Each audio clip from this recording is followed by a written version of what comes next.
Então, no período que eu estive aqui, eu experimentei esses sabores do contato com as pessoas. Muitos se tornaram meus amigos, até porque eu jamais quis que alguém da Maré fosse um delator meu. Já tinha gente demais na inteligência da polícia para precisar de morador da Maré que servisse de delator. Então eu fiz grandes amigos que ainda hoje tenho contato, falo por telefone. Por razões óbvias não dá para ficar vindo aqui. Né? Pode ser que no futuro, quando nós tenhamos desconstruído esse clima de conflito armado, de segurança pública com sombreamento de guerra civil, talvez a gente possa unir essas cidades partidas, porque a gente está falando disso hoje aqui. Nós estamos falando de cidade partida. E de 1980 e 1988, 89, raras vezes fui à favela, às favelas lá de Niterói. Quando fui, era atrás de assaltante de banco, porque nós não tínhamos preocupação naquela época com o problema das drogas. Droga era uma questão de polícia civil, ela investigava, prendia, e a polícia militar, quando esbarrava com alguém no asfalto, e do asfalto acabava gerando uma ocorrência no morro. Porque naquela época nós não tínhamos um brinquedinho que mudou a realidade do Rio de Janeiro, chamado fuzil. Os fuzis começaram a chegar no fim da década de 80, inundaram a nossa cidade, principalmente a nossa cidade, porque nós não podemos dizer que em todo o estado a realidade da segurança pública é a mesma, não é. Aliás, a segurança pública daqui do Rio de Janeiro se assemelha muito, em algumas particularidades, à de São Paulo, de Belo Horizonte, naquilo que diz respeito à cidade onde as pessoas transitam, no seu ir e vir, trabalho, para a escola, onde tem o roubo, furto, homicídio, sequestro relâmpago, lá é igual. Mas no que diz respeito aos grandes conglomerados pobres, as favelas, se preferirmos, onde estão as armas de guerra, onde os valores de território foram incorporados, o ethos mesmo do traficante, vamos usar assim, saindo da lógica do comércio, do negócio, do patrão para o soldado, daquele que representa e lidera a estrutura de poder, isso é no Rio de Janeiro. Nós não vamos encontrar isso em outro lugar. Bem, e aí falando dessa questão do narcotráfico e falando da questão das drogas ligadas ao narcotráfico, eu ouso dizer que hoje o problema da violência das facções que se transformaram numa espécie de outra nação ou de subnação, o seu poder bélico econômico não vem só das drogas, vem da exploração de outras formas de economia do território onde elas estão instaladas. Tá? Agora, essa daria uma outra grande discussão. E aí eu tenho que dizer por que não sou favorável à legalização, à descriminalização, à abertura dos portos para aquelas drogas que não são permitidas. Que o Zacone usa uma expressão, que aí é quase um xingamento, né? Porque quem não pensa assim são os proibicionistas. Aí a palavra dói, né? Tudo que é isto, assim, é meio, né, que é para catucar a gente mesmo. Mas a construção semântica, ela tem uma razão de ser. Bem, primeiro porque eu não acredito que o freio tenha por objetivo impulsionar absolutamente nada. A lei é um freio, ela é criada para se tornar um freio. Ninguém coloca um semáforo num lugar com a expectativa de que, por tentação, as pessoas queiram avançar o sinal. A lei existe para evitar, e aí sim punir quem viole a regra que diz que não se pode matar, roubar, furtar. Então, não raro, eu penso que são as maiorias, aí uma tese particular, as pessoas deixam de usar drogas também porque tem medo da lei. Não apenas porque está imerso no ambiente cultural, porque tem preocupações da ordem familiar, porque tem dúvidas sobre as drogas, mas também e principalmente porque temem a lei, temem se envolver com a lei. E não é ficar preso não, mas sujar sua ficha, essa expressão ainda é muito conhecida. Então eu penso sim que a lei tem servido de freios. As drogas ilícitas, nós temos que vê-las como dentro de um grande dique. onde quem tem acesso pelos sangradouros, pelos vazadouros.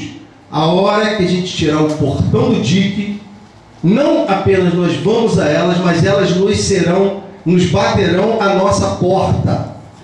Eu me lembro bem, eu fui fazer uma viagem à Holanda e cheguei à porta de um coffee shop. Não sei se já ouviram falar nos coffee shop da Holanda, que o pessoal entra, lá tem chá de maconha, tem bolinho de maconha. Olha, eu estava na porta, assim, olhando, né? Tinha até uma bandeira da Jamaica. Aliás, todas elas têm bandeira da Jamaica, né? Interessante isso. O sujeito já estava me oferecendo cocaína e heroína do lado de fora, eu não estava nem chapado, eu ainda nem tinha entrado. Olha, eu tenho a impressão que se eu tivesse entrado, experimentado e tomado, a minha censura, essa expressão foi utilizada aqui, já tinha me desregulado e talvez eu experimentasse alguma outra coisa mais forte. Então, o meu entendimento também segue por aí. Uma outra questão que foi falada aqui, o Zaconi colocou, do problema de nós termos um comércio legal, livre, lícito e de drogas puras. De drogas não batizadas. Deus, quem aqui não conhece a realidade do camelô? A gente aqui neste país comercializa tudo batizado, falseado, até Viagra. Tem que ter cuidado com isso. Porque Viagra, a gente tem o Viagra também lá do camelô, falsificado, o uísque, o perfume, coisas que colocam. Ora, será que nós, legalizando, nós não vamos ter essas formas de comércio perigosas também? Aí eu estou falando da saúde.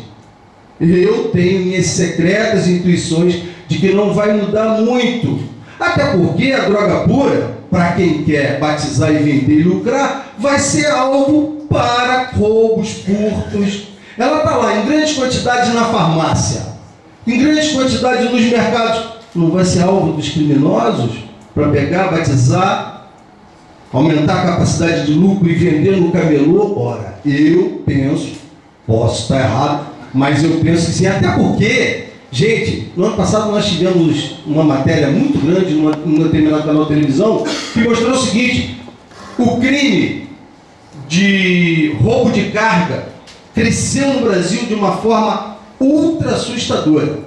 E quais são os produtos que são o maior alvo dos criminosos? Remédios, cigarro e bebidas. Uma outra questão é sobre a criminalização da pobreza. Eu penso que nós somos um país desigual e nós temos que realmente diminuir essa desigualdade. Mas nós estamos caminhando para isso. Aquele passado de que o rico poderoso, aquele que pratica crimes difusos, e eu vou esclarecer, o crime difuso é aquele que a gente não sente o efeito direto. Como, por exemplo, o sujeito que roubou muito lá no governo. Nós fomos atingidos, mas a gente não sente isso como se tivesse tomado um tiro. Essas pessoas no passado, elas não eram penalizadas. Mas elas têm sido penalizadas. E às vezes as pessoas penalizadas nem são aquelas que nós gostaríamos de ver lá, porque são da mesma ideologia, do mesmo recorte político que a gente se identifica com ela. Mas o nosso Brasil tem mudado. Os ricos também estão indo para a cadeia. E não há como não criminalizar. Aliás, criminalizar não, porque o Código já criminalizou quem comete o homicídio, quem comete o roubo, quem comete o furto. Agora, se criminaliza o pequeno, tem que pegar o grande também. Então, o país tem mudado. Nós estamos longe, nós estamos muito distantes de ainda ser um país em que a regra seja válida para todos. As estruturas de poder, do poder econômico, do poder social, ainda dominantes, ainda promovem desigualdades, e se nós não tivermos voz, se não nós nos manifestarmos, é óbvio que elas nos massacram, e eu estou me incluindo entre as camadas, se não de base, pelo menos de uma classe média sacrificada e sofrida, porque eu venho da base.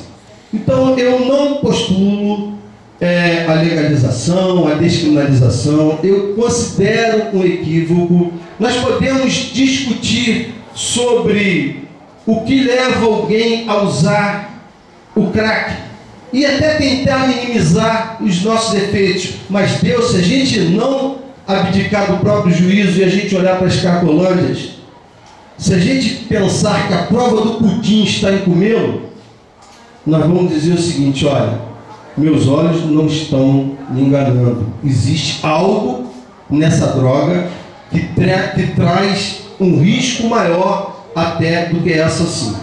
Tá? Essa é a minha proposta de reflexão nesta noite, mas agradecer profundamente ao Jornal Dia, ao Observatório de Favelas. Suponho que a maioria das pessoas aqui seja da Maré, moradores daqui, imagino isso. Queria muito agradecer então a Maré por ter me permitido saborear as experiências que eu tive aqui, e as melhores experiências nunca foram experiências onde o sangue estava presente. O sangue para mim foi só dor. Lamentei cada morte de policiais, morte daqueles que nos enfrentavam, sempre foi muito doloroso para mim, tá? Então é muito bom poder voltar à Maré, estar aqui de frente com vocês e participar desse debate tão rico e tão enriquecedor. Muito obrigado, uma boa noite.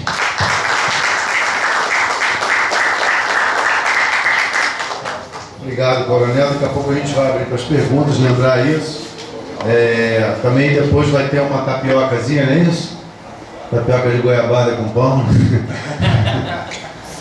Eduardo, você pode fechar para a gente, por favor? Agradecer aí a participação. Pode ser um anfitrião, observatório, agradecer o observatório. Enfim, vamos lá, Eduardo. Bom, antes de mais nada, quero dizer que a iniciativa foi muito boa.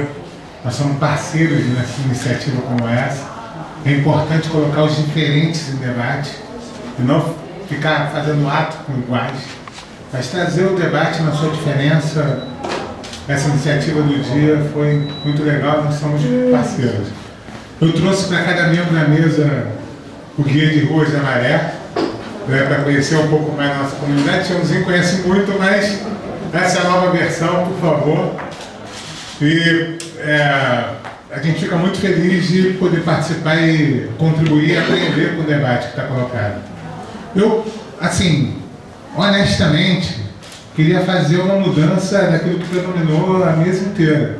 Ainda mais o meu querido irmão Zé, que a gente, é claro, do projeto civilizatório, nós temos uma unidade muito grande, né? Nós, já que nós nos conhecemos bem, a gente sabe que a gente compartilha de ideias de civilização muito parecida. Mas a primeira coisa que eu quero discutir com vocês é a ideia da legalização. Não por ser contra ou a favor. Há uma legalização. Essa legalização é proibitiva. Ponto. Mas tem que ter outra legalização. A gente tem que ter uma legalização que rompa com a proibição. Essa é a primeira questão. E por que nós temos que ter uma legalização que rompa com a proibição? Porque a gente tem que liberar. Romper com a proibição não é sinônimo de liberação. Romper com a proibição é sinônimo de regulamentar. A questão central é a questão da desigualdade. Essa é a questão central desse debate. E não a questão da moral e da saúde. Se a gente não enfrenta esse debate, vamos lá. Precisamos de outra legalização para enfrentar o conjunto das drogas. Aquelas que são lícitas e aquelas que são ilícitas. É outra legalização. Precisamos de um conjunto de regulamentação com essa legalização que tenha como base central a saúde. Que regulamente isso com base na saúde e não com base numa caracterização penal.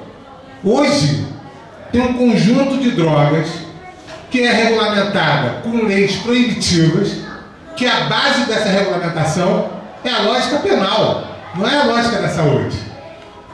Não é a relação entre o indivíduo, a sua saúde, a sua relação social, mas são outras relações que predominam. É evidente que, frente a esta realidade, nós trazemos uma desigualdade imensa em todos os aspectos. É proibido o uso das drogas no Brasil hoje, a legalização que tem hoje proíbe. Esse é o tipo de legalização que temos. A rigor, pela lei, seja o branco que está na Zona Sul ou o negro que está na favela, deveria ser tratado do mesmo jeito. E isso não ocorre. Há uma desigualdade. Há uma desigualdade profunda sobre tudo que acontece num determinado território e no outro determinado território. Portanto, não é o uso da droga que promove o tipo de tratamento desigual que esses dois grupos sofrem na sociedade. O que promove isso é uma criminalização profunda de um grupo social que é uma criminalização que acompanha a nossa história, acompanha os negros da nossa história, acompanha os pobres da nossa história. E nós temos que enfrentar esse debate. Tipo assim, nós temos uma porta fechada com a proibição. Quando a gente rompe com a proibição, a gente abre as portas e todo mundo entra. Vai ser muito pior. Na verdade, a gente pode fazer políticas esclarecedoras, ter políticas públicas que colocam a população em debate, colocar a parada em outro nível, trabalhar com os livros escolares, utilizar uma política de saúde que faça o cadastramento dos vários tipos de usuário, da diferença dos vários tipos de droga. É importante enfrentar, porque ainda que as drogas causam problemas, elas não são iguais, né, doutores? Elas causam problemas diferentes.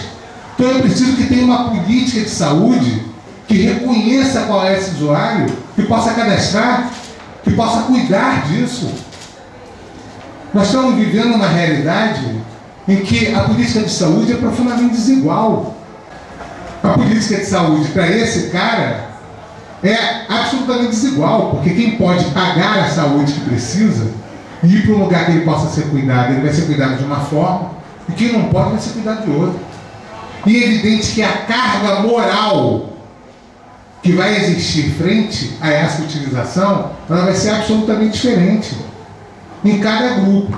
No grupo que pode esconder o seu usuário e no grupo que não tem como esconder, porque está na rua, porque está na favela, porque está vivendo de uma forma absolutamente diferente, com uma cultura absolutamente distinta daquele que pode ser ocultado pela família e que tem potencial de tirar do país, colocar em outro lugar, construir outras formas. É evidente que nenhum processo de enfrentar as desigualdades significa que alguém perca algum direito. Nenhum processo. Não se enfrenta desigualdade tirando direito de quem tem. Se enfrenta desigualdade construindo políticas públicas que elevem os direitos de quem não tem. Assim se enfrenta a desigualdade. Se enfrenta a desigualdade quando está no inverso. Não se enfrenta a desigualdade com a política do ódio, muito menos com a política da criminalização. Se enfrenta a desigualdade com uma outra política.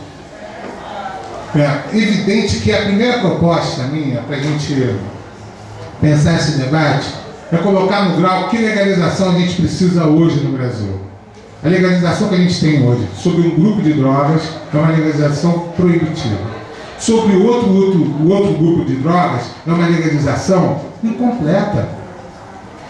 Porque ela permite que essa droga não seja proibida. Bom, é bom que permita. É bom que o uso do álcool não seja proibido. É bom que o uso do cigarro não seja proibido. Mas ela não é completa porque ela não gera políticas públicas com potência para alcançar o conjunto de pessoas que são usuários dessas drogas. Enfrentar esse debate significa, tanto de um lado, construir um projeto legal, e aí um projeto de lei diferente do que a gente tem hoje, outra legislação, retirando o centro da legalização do discurso penal para o discurso da saúde. Esse é um movimento que eu sei que é difícil. O que nós estamos falando aqui é da nossa juventude, de uma juventude que pode ser ganha por uma ação de potência. Muito bem, colocar o debate sobre a legalização, o debate sobre o enfrentamento dessa legalização atual no grau, significa necessariamente a gente discutir o que a gente quer dos cidadãos. Eu quero um projeto de cidadania ativa, quero um projeto de participação, quero um projeto que as pessoas participem do processo de decisão, quero um projeto que seja possível a gente enfrentar o conjunto de desigualdade existente na nossa sociedade e ir superando essa desigualdade com ações que envolvam as pessoas na compreensão dessa superação. Porque isso é muito importante. É importante que as pessoas se sintam protagonistas do que elas fazem e não se sintam dependentes de pais e mães, de modelos de Estado autoritário, que ora é pai, tem medo da punição, ora é mãe, acolhedor.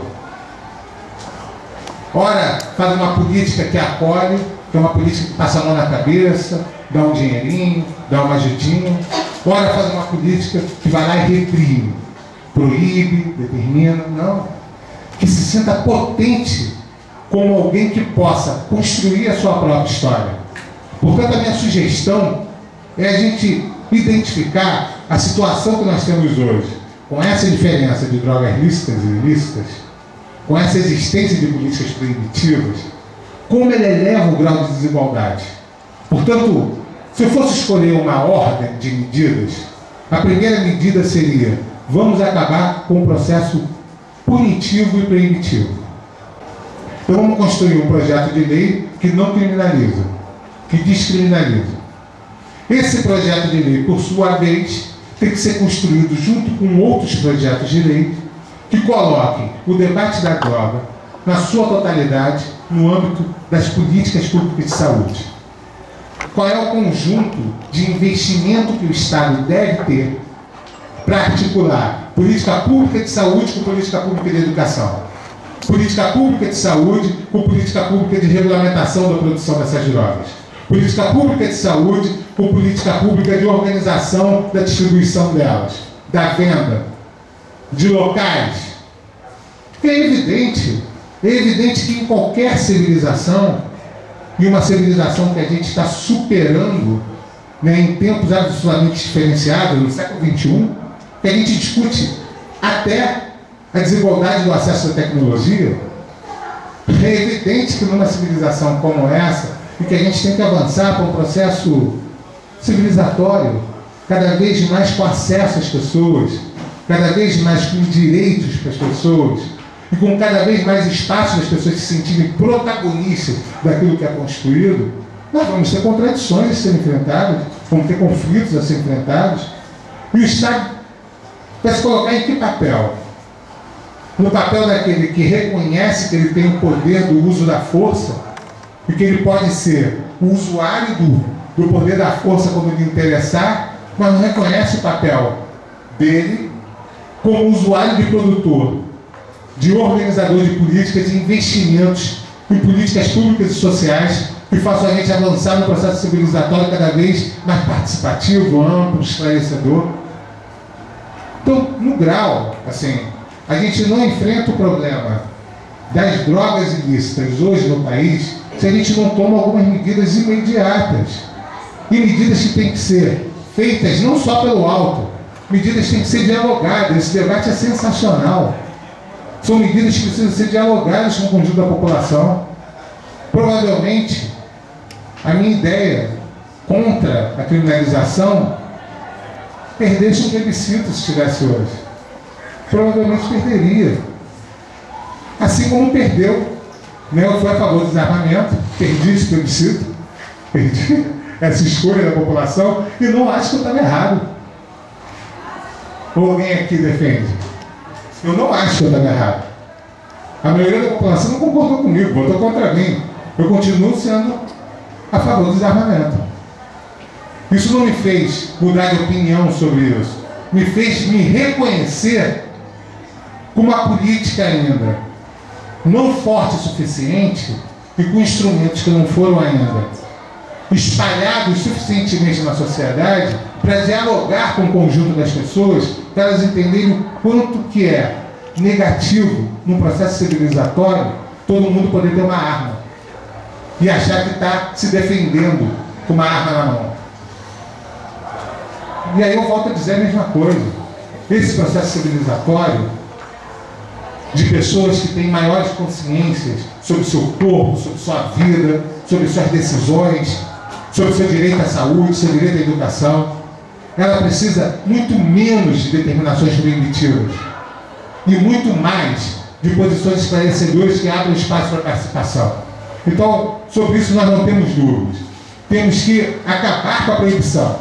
temos que estabelecer políticas regulatórias que levem em consideração a diferença, mas regulatórias no grau dela.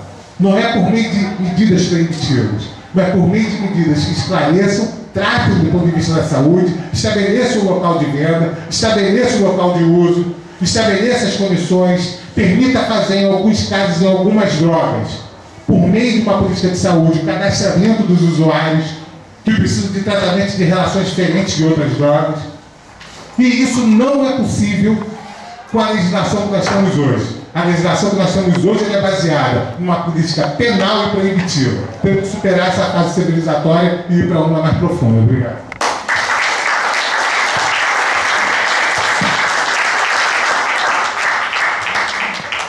Obrigado, Eduardo. Fecho de ouro, né? Como disse, meu nome é Rui, sou do Fórum sobre Medicalização da Educação e da Sociedade, e eu, como sou antropólogo, gosto sempre de pensar comparativamente. Eu acho que ultimamente a gente tem um cenário muito interessante mundialmente pensando nessa linha que todo mundo está colocando.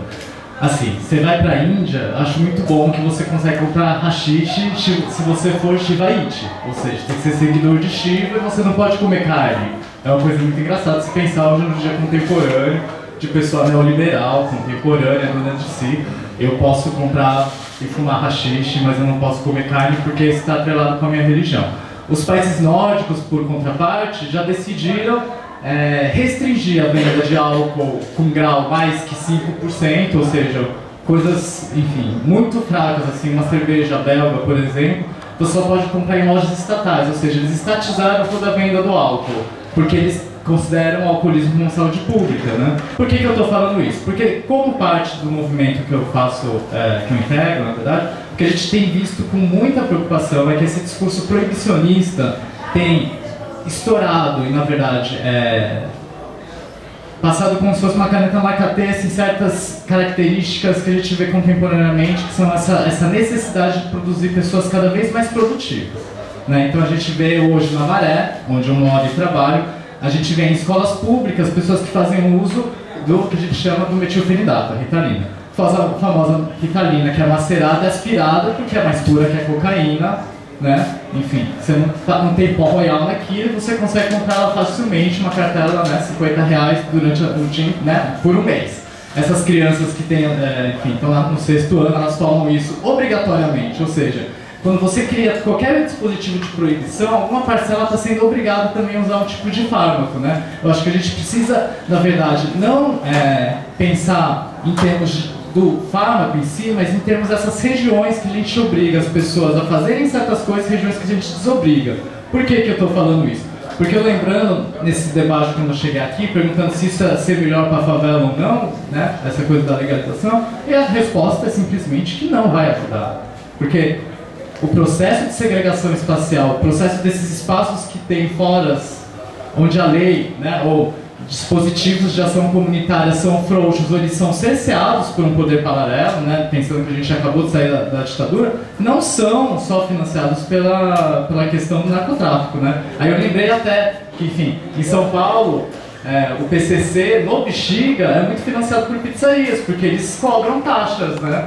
Ou seja, não é uma questão só de favela, é uma questão só do narcotráfico, né? Você tem as máfias japonesas que são financiadas pela indústria pornô, ou seja, são soluções culturais, né? Um pouco na linha dos acordos, que a gente tem que estar muito perto para observar, porque não são esses aspectos dicotômicos, né? O uso da droga cresceu, aumentou, tem tratamento para todo mundo? Não. O Tião aqui, né, falou que ele trata dependente químico, e ele falou que a procura aumentou quando cessou, né? A procura aumentou por não ter o que fazer. Essa procura não tem para onde levar, não tem para onde levar hoje. O pneu foi de 50 para 18 vagas. Alguma coisa que ele falou sobre isso, sobre amadurecer, a questão da prevenção, do tratamento, fala disso também.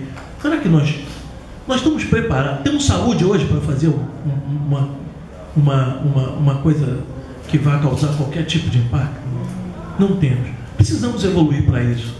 Precisamos evoluir para isso. Volto a dizer aqui, regulamentar vai permitir liberar o o canabidiol lá, né? Vai permitir fazer algumas coisas com a substância. Volto a dizer, não sei se liberar, né? Se houver uma regulamentação que libere a maconha fumada, vai trazer algum benefício para a nossa população. Alguém falou em preto e pobre, presos, doentes. É um monte. Não sei se isso vai diminuir. Porque a gente precisa diminuir isso. Uma forma de diminuir isso, evoluir socialmente, tentar criar mecanismo, diminuir isso. Cultura, educação, tudo isso vai ajudar. Informação, tudo isso vai ajudar. Eu não sei, eu sinceramente não sei, como eu falei no princípio do debate, né, se isso resolveria o problema. Eu realmente não sei. Não sei. Por isso que a discussão precisa existir. Obrigado, Sérgio Armando. Rápido, é só para alertar que hoje existe um projeto de lei do deputado Osmar Terra, que é eu não sei partido dele, PMDB, se não me engano, né? PMDB, não, do Rio Grande do Sul. Esse projeto de lei ele é proibicionista, prevendo inclusive o retorno da pena de prisão para usuários, e nesse dispositivo, de tão proibicionista que era a lei, havia um artigo proibindo a propaganda do álcool na TV. Foi o único dispositivo rejeitado no Congresso. Esse foi rápido, esse não. Né? Então, quer dizer, o que eu estou querendo trazer é que a droga que mais redução de consumo teve foi o tabaco. A propaganda foi proibida e o tabaco não foi proibido. Está no marco regulatório. Então, essa coisa do usa quem quer, a questão da propaganda foi colocada, é muito mais fácil nós termos o controle dessa propaganda, né, com a droga regulamentada. Porque o que acontece é o seguinte, né, também existe uma outra propaganda que não é oficial, né? Pô, onde é que tá bom, onde é que não tá, blá, blá, blá, blá. E essa é mentirosa, é falsa propaganda. Porque às vezes ele diz que tá bom na parada, ele chega lá e não sabe nem o que está usando. Então, acho que o marco regulatório vai permitir um controle muito maior. Liberado é um termo pejorativo. As drogas estão liberadas no marco da proibição. Hoje está liberado. A legalização é controle, é regulamentação. As drogas não vão chegar no mercado de qualquer jeito. Né? Vai ter um marco. Sabe qual é a empresa que vai cuidar disso? Qual é? Vocês sabem. Só pode ser a Anvisa, que é a mesma que cuida dos alimentos. Então é disso que nós estamos falando. Não é liberar as drogas no sentido que as pessoas vão fazer consumo de qualquer coisa que vai ser oferecido de qualquer maneira no mercado, não. É o contrário, isso acontece hoje. Né? Nós vamos fazer justamente o controle de uma situação que hoje não tem controle nenhum. Uma legalização que proíbe e uma legalização que regula. Né? Outra legalização, claro. Deixa o companheiro fazer a pergunta, senão ele vai sair daqui reclamando no jornal. Depois a minha. Boa noite a todos. Primeiro, estou tremendo aqui, mas já falo do frio. A primeira coisa é agradecer a participação do delegado. Fala que não fez falta porque estava bem representado lá no dia 20 na comissão, na CCJ, pelo juiz José Henrique e pela Mariana Terra. Isso, perfeito. Mas ia ser bom ouvir o senhor lá também. Primeira coisa, uma opinião. A proibição é um fracasso, né? E o artigo 28 da Lei 11.343 é inconstitucional, já que viola o princípio da idoneidade, ou seja, não é útil proibir, né? Em 100 anos de proibição, o consumo só aumentou, né? De fato, criou-se uma lei para fazer a prevenção do uso, para eliminar o uso, e o uso só aumenta, ou seja, não serve para nada, né? E viola o princípio da lesividade, né? Que é a autolesão. O Estado de lei democrático não tem direito de proibir de lesionar o próprio corpo, certo? Eu gostaria de fazer agora uma pergunta para o Major Mário Sérgio. Fala só teu nome depois, cara. Vitor Hugo, tá? Perdão. O senhor falou bastante sobre eu acho, eu acredito, são as coisas meio complicadas de aceitar, já que não tem fato para comprovar. Por exemplo, do jeito que está, não está legal, certo? Proibir não resolve, né? O senhor falou que uma medida tem que ser experimentada para ver como é que está. O que o senhor acha que tem que ser feito então? Proibir não funciona, proibir não adianta. já que o consumo aumentou, né? Então fazer o que para reduzir o uso de drogas, já que essa é a política proibicionista? Obrigado. Bem, primeiro agradecer a pergunta, entendo que foi uma pergunta dirigida para mim. Seu nome, desculpa aí. Doutor Hugo, quando eu digo eu acho, eu penso, é porque eu estou querendo me afastar da presunção da verdade. Nesse sentido, eu compreendo, eu teorizo que seja assim. Então, não tenho essa presunção de dizer a verdade. Inclusive, falei que não tem certo nem errado. Depois nós vamos pactuar algo e o certo vai ser o que for pactuado socialmente. Tá? Foi dessa maneira, no mundo das análises subjetivas, você, certo, errado, aquilo que é para você, e no caso do interesse coletivo, para as sociedades como ela define. Entendo que seja dessa forma assim.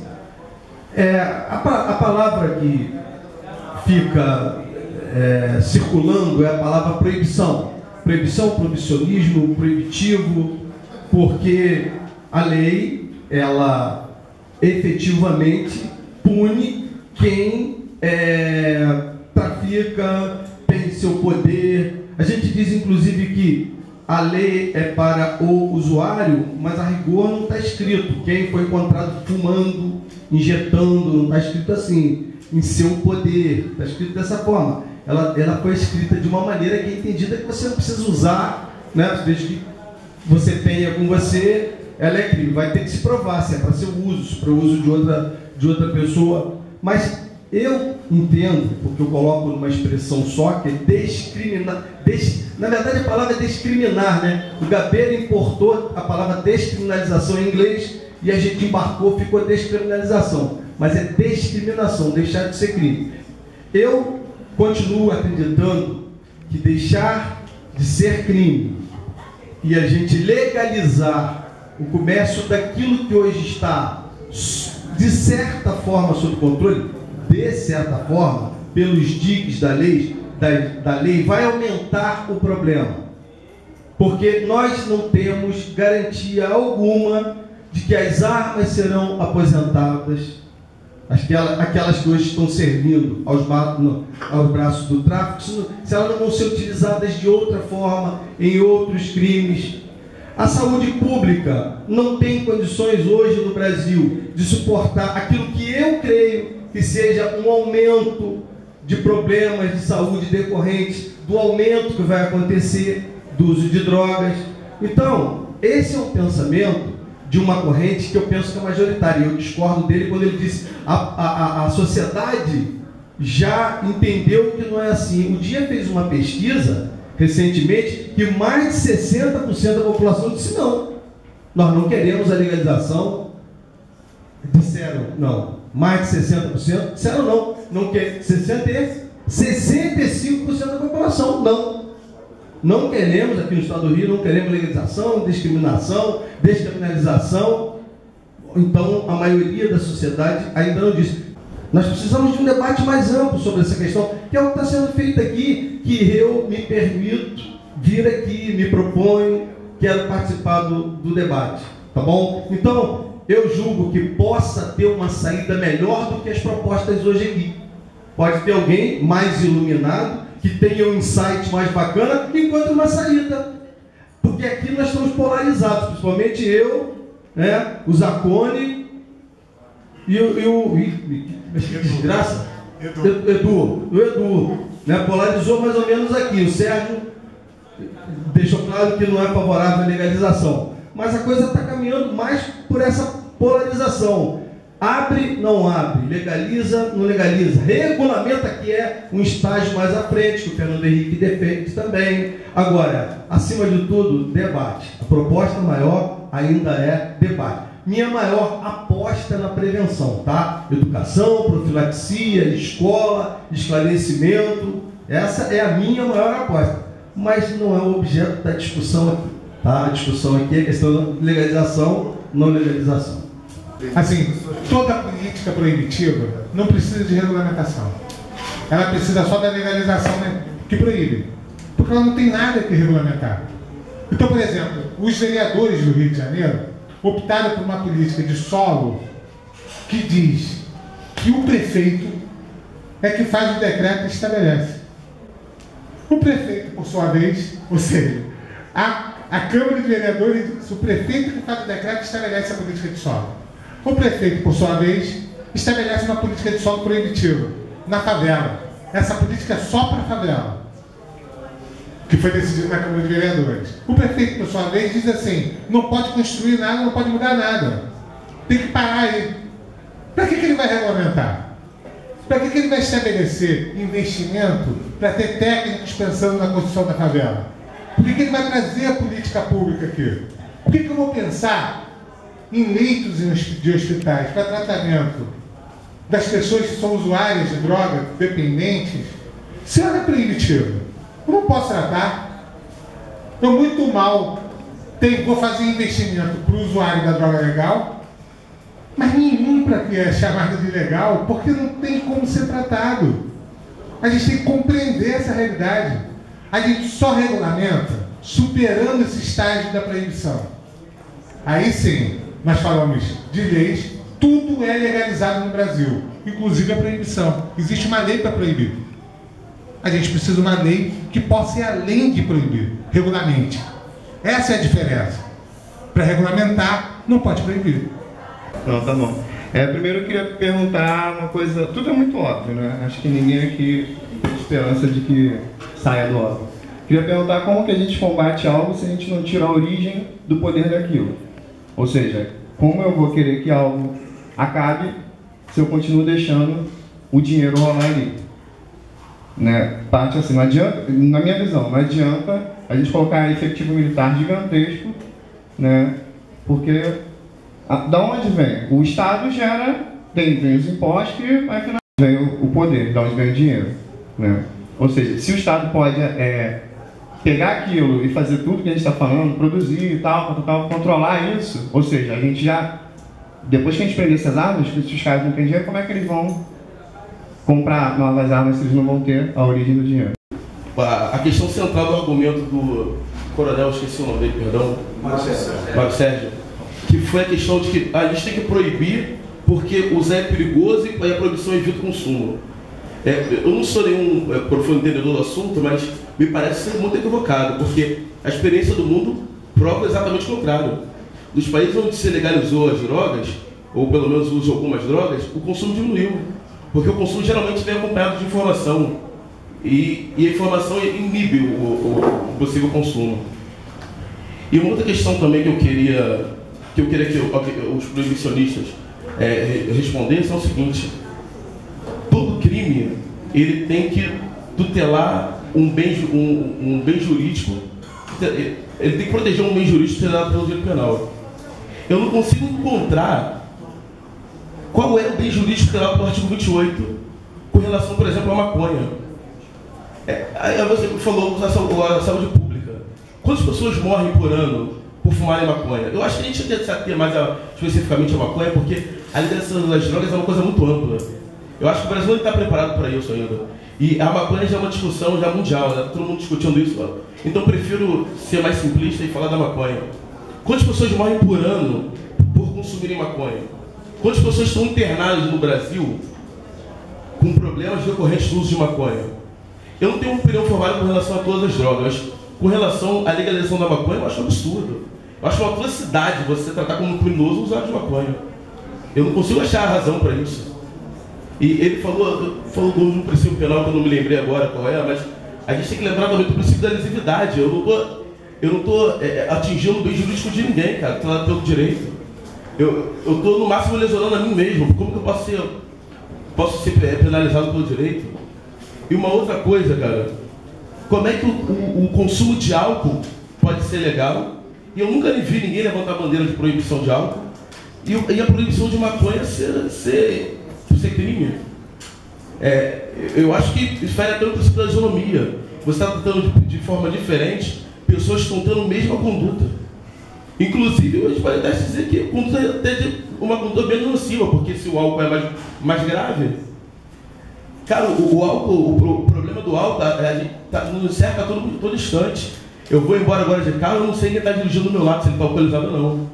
E eu não consigo ver uma relação entre maconha e trânsito. Os crimes cometidos com violência estão diretamente ligados ao álcool. Então, Eu queria saber se vocês acham coerente um país proibir maconha e legalizar e fazer propaganda de consumo de cerveja, por exemplo. A pergunta, por favor. Na verdade, nem é uma pergunta, mas eu sou Marielle, sou nascida e criada aqui na Maré e não resisto, assim, por incrível que pareça, esse é um tema muito caro, muito difícil e acho que é importante a gente debater mais. É pouco. É pouco porque eu acredito, infelizmente, por exemplo, na pesquisa que o André faz referência. As minhas amigas da Maré, sob hipótese alguma, vão participar desse debate. Algumas amigas, sejam da igreja, tem um grupo que não dialoga. O que eu acho que a gente, na notação mais concisa, assim, que eu acho que é importante, o início do Observatório de Favela, lá atrás, em 98, 2000, com pré-vestibular, então, há 15 anos a gente estava debatendo ainda acesso à educação no nível superior. Eu fui aluna desse pré-vestibular. Então, 15 anos depois, a gente está, não só os alunos, mas a Maré num outro lugar, num outro patamar de diálogo, numa outra relação com a sociedade, pensando política pública. Eu acho que isso é avanço, mas eu quero pensar mais. Eu quero pensar os próximos 10 anos, por exemplo, para minha filha que hoje tem um acesso a essa cidade de uma maneira diferenciada. Os amigos dela do SEAT, do São Vicente, fumam, têm acesso, têm uma relação que os meus amigos, ou os filhos dos meus amigos aqui da Maré, não têm. Isso é um absurdo. Para mim, a questão da desigualdade está aí. Espero que o Mário Sérgio depois terminar ali, que eu acho que é importante. Não, imagina. É só porque eu queria que você também ouvisse, porque esse lugar que, quando ele falava, eu acompanhei minimamente a presença do comandante do 22º Batalhão e com perdas e com problemas nesse período aí de 2004, a gente no pré-vestibular, a gente atuando na Maré e as mortes acontecendo, mas era um diálogo, a gente, eu acho que ele não deve lembrar, mas assim, minimamente tinha um diálogo e a gente precisa avançar mais nesse diálogo. Como que avança, assim? Eu acho que é caro, porque eu particularmente já fui revistada do policial cheirar minha mão, sou nascida e criada aqui dentro. Eu fui a baile funk, eu andava na noite, eu tenho os amigos, então assim, eu era uma favelada. Hoje não, né? A relação, dependendo do lugar, que aí eu, Marielle, continuo sendo, mas dependendo do lugar onde esteja, dependendo da situação a qual nós estejamos, o tratamento é diferenciado. E aí, é mais um desabafo, é mais assim, o limite ainda que a gente encontra. Infelizmente, volto a repetir, Reinaldo, desculpa, eu acho a pesquisa reflexo da sociedade que a gente vive, assim. Sem aprofundar na questão do dia, dei uma olhada pontual, porque eu acho que isso é reflexo do Estado Penal que o Zacone tão bem fala, que a Vera Malaguti tão bem fala, e que a Maré precisa debater cada vez mais. Assim, eu divulguei o debate, eu chamei, porque eu particularmente, tenho dificuldade de tratar, porque eu ouvi o Tião e eu ouvi o Zé, essa conta não fecha. Não fecha porque tem os amigos que se drogam, não fecha porque o acesso é diferente, não fecha porque eu tenho uma relação com a droga que é diferente de um ciclo de amigos. Claro que avançando cada vez mais numa relação de que o Estado é responsável. Não um ente, um Estado distanciado, mas um Estado seja participativo, um Estado onde a academia seja ouvida, onde a sociedade seja ouvida. Não sei se é bem um processo civilizatório, a melhor forma, mas qual é essa ação? E outra coisa, assim, Edu, esse cadastro que não fosse um cadastro que taxasse ainda o usuário como... que taxasse o SUS, o acesso ao SUS, como um usuário da droga, né? Que aí taxa de novo, taxa como ex-presidiário, taxa como o viciado, enfim, tem limites aí que eu acho que a gente precisa avançar. Por fim, eu acho que é importante também o ser político. Eu hoje componho a equipe da Comissão de Direitos Humanos. Quem chega na Comissão de Direitos Humanos é reflexo dessa política que não está avançando, que não tem leito, que a gente visita a clínica e não tem acesso à saúde, que é preto próprio, favelado. Aí são as mulheres, são só as mães que recorrem, entra a questão de gênero também. Enfim, é só uma linha que, parabenizar de novo, agradecer o debate. Acho que a gente precisa avançar, sair principalmente num lugar que seja moral e que não permita ouvir o outro. Se eu estiver na Praça da 18 com um grupo de amigos aqui, não está tudo bem. Isso aqui é um absurdo. Para mim, isso dói. Porque aí eu não posso, no final de semana, se eu estiver na Maré, eu tenho que estar muito mais atenta do que se eu estiver na São Salvador. Não dá. Sim, é essa cidade, esse lugar, esse tipo de política, eu não quero. E como a gente avançou, e as instituições em alguns lugares avançaram no debate na Maré nos últimos 10, 15 anos, eu espero que no futuro, principalmente para os filhos, para os amigos, a gente possa avançar ainda um pouco mais.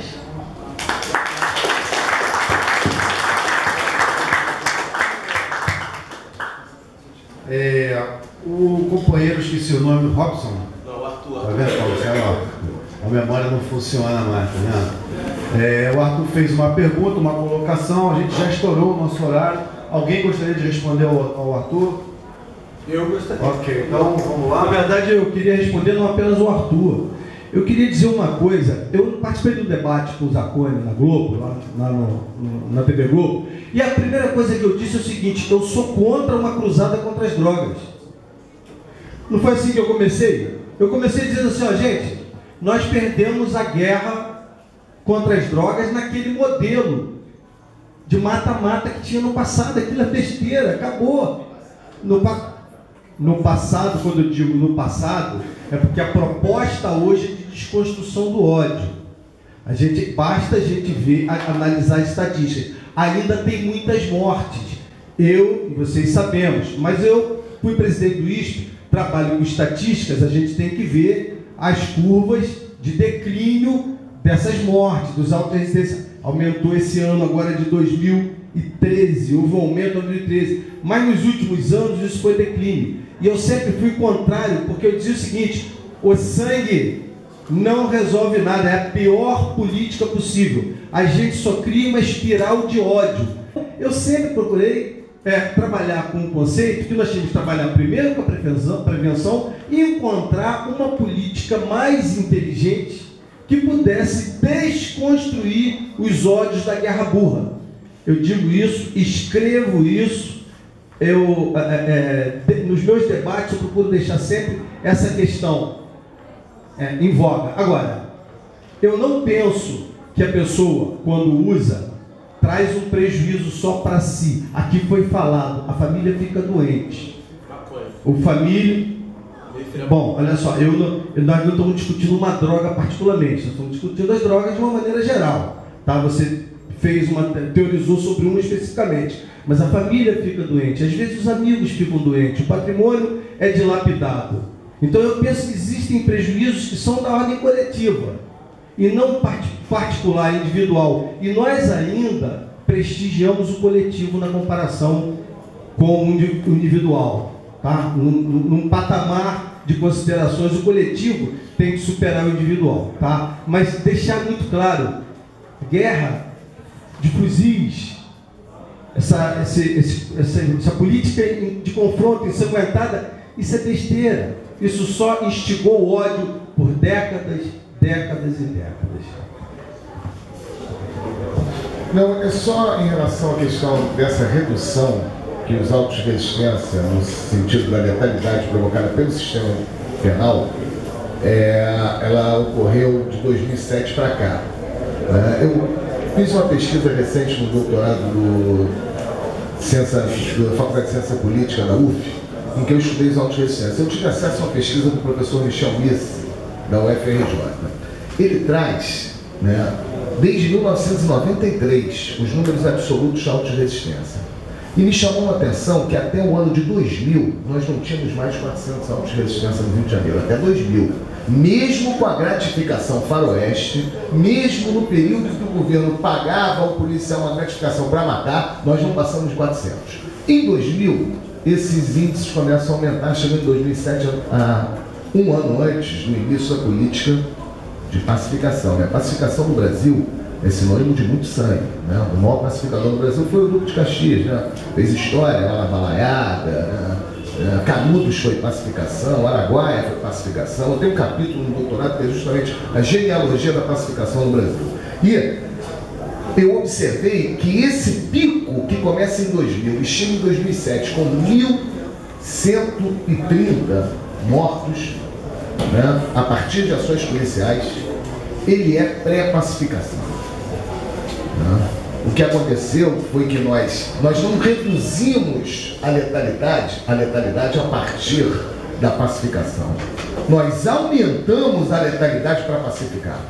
É o contrário, né? E mesmo o secretário de Segurança atual já deu declarações que essa redução também não é só por conta da pacificação, porque também há uma política hoje que gratifica policiais civis e militares com redução de índices violentos de criminalidade. O auto de licença está lá, inclusive o próprio secretário, ele já deu declarações dizendo que isso ele acha muito mais, com resultado muito mais do que a própria política de pacificação. Mas o que a gente tem que ver é que nós nos inspiramos em outros projetos de pacificação. O histórico da pacificação na Colômbia foi que antes de entrar o teleférico saíram caminhões com muitos corpos de dentro das favelas de Bogotá. Então nós temos que começar a ter um outro olhar em relação a essa redução. Essa redução está acontecendo isso hoje, né, porque houve um aumento, né, quer dizer, nós estamos voltando aos índices de normalidade, entre aspas, porque 400 mortos só no estado do Rio de Janeiro equivale ao número de toda a letalidade provocada nos Estados Unidos inteiro durante um ano. A gente promove só, né? E isso é uma coisa terrível, porque a Anistia Internacional, só para a gente entender a dimensão desse efeito do proibicionismo, a Anistia Internacional fez pesquisa em 2011. 2011 agora. Em 20 países que ainda tem pena de morte no mundo. Foram mortas 646 pessoas nesses 20 países. Eles só não tinham os dados da China. Só os estados do Rio de Janeiro e São Paulo mataram mais de 900 pessoas. Isso no momento em que os índices estavam caindo, né? 42% a mais de mortes que nós provocamos, né? Em relação a todos os países que nós estamos nos aproximando do marco, né, próximo a países mais civilizatórios. Eu tenho medo do termo civilizatório, que no marco civilizatório que acontece os maiores holocaustos da história do homem, né? Depois da Declaração Universal dos Direitos Humanos que aconteceu, né, o Holocausto, né? Mas o que eu estou querendo dizer é o seguinte, que poderia nos aproximar dos países que têm letalidade menor, né? Nós estamos longe disso. 400 autos de resistência é uma coisa absurda, é inaceitável. Pô, mas é melhor que os 1.330 de 2007? Claro que é melhor, mas aquele absurdo de 2007 foi para preparar a entrada do processo pacificador, né, que é quase civilizatório também. O processo pacificador é civilizatório, porque sempre vai trazer a civilização. Há vários projetos de civilização. Vários, todos eles são, seja qual for, eu sei, há vários projetos de disputa. Eu estou só problematizando o termo, a linguagem civilizatória, não falando proibicionismo. A linguagem é terrível, né? Porque o civilizatório, Canudos foi processo civilizatório também. Então, assim como o socialismo foi. Sim, exatamente. Então é um termo muito abrangente, né? Mas para concluir, entendeu? Eu acho que o Coronel Mário Sérgio está chegando próximo da nossa proposta, porque quando ele diz que ele sonha com uma nova política que não seja essa da guerra, da letalidade, ela só tem um nome: legalização. Tá? Um abraço. Vocês, é evidente que esse tema não se esgota aqui. Vamos continuar aí, procurando debater as questões mais importantes para a sociedade e lembrar que a luta pela inclusão continua. Para Juremeira, eu já vou me embora, camarada. Para Juremeira, lá tem 7 estrelas, são 7 os caminhos, todos levam a Deus, camarada. Nunca estou sozinho.